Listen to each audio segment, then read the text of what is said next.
Hello എല്ലാവർക്കും 1 2 3 ബൂമറാങ്ങിൻ്റെ പുതിയൊരു വീഡിയോയിലേക്ക് സ്വാഗതം. ഇന്ന് ഞാൻ വീഡിയോ എടുക്കുന്നത് എന്തിനെന്ന് വെച്ച് കഴിഞ്ഞാൽ ഒരു ഇൻഫർമേഷൻ പറയാനാണ്. അതായത് നമ്മളിപ്പോൾ ഡെയിലി ട്രാവൽ ചെയ്യുന്ന ഒരാളാണെങ്കിൽ, അതായത് ട്രെയിനിൽ നമ്മൾ ഡെയിലി ട്രാവൽ ചെയ്യുന്ന ഒരാളാണെങ്കിൽ നമ്മൾ സീസൺ ടിക്കറ്റ് എടുക്കും. സീസൺ ടിക്കറ്റ് എടുക്കുമ്പോൾ നിങ്ങൾ ശ്രദ്ധിക്കേണ്ട ഒരു കാര്യം എന്ന് പറഞ്ഞാൽ, പിന്നെ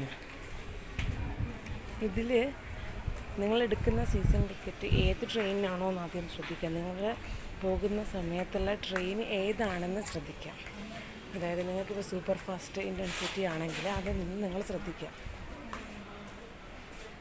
അപ്പോൾ ട്രെയിൻ നോക്കിയിട്ട് ടിക്കറ്റ് എടുക്കുക. എനിക്കിപ്പോൾ പറ്റിയൊരു തെറ്റാണ്, അപ്പോൾ ഞാൻ വിചാരിച്ചു നിങ്ങൾക്കും കൂടി ആ ഇൻഫർമേഷൻ തരാം. അതായത് ഞാനിപ്പോൾ എക്സ്പ്രസ്സിൻ്റെയും ടിക്കറ്റാണ് എടുത്തത്. പക്ഷേ ഞാൻ പോകുന്ന ടൈമിലുള്ള ട്രെയിൻ എന്ന് പറയുന്നത് സൂപ്പർ ഫാസ്റ്റാണ്. അപ്പോൾ നിങ്ങളതിന് അഡീഷണൽ എടുക്കേണ്ടി വരും. അപ്പോൾ ടിക്കറ്റ് എടുക്കുന്ന സമയത്ത് ശ്രദ്ധിക്കുക, അഡീഷണൽ 15 പോക്കാതെ ഡയറക്റ്റ്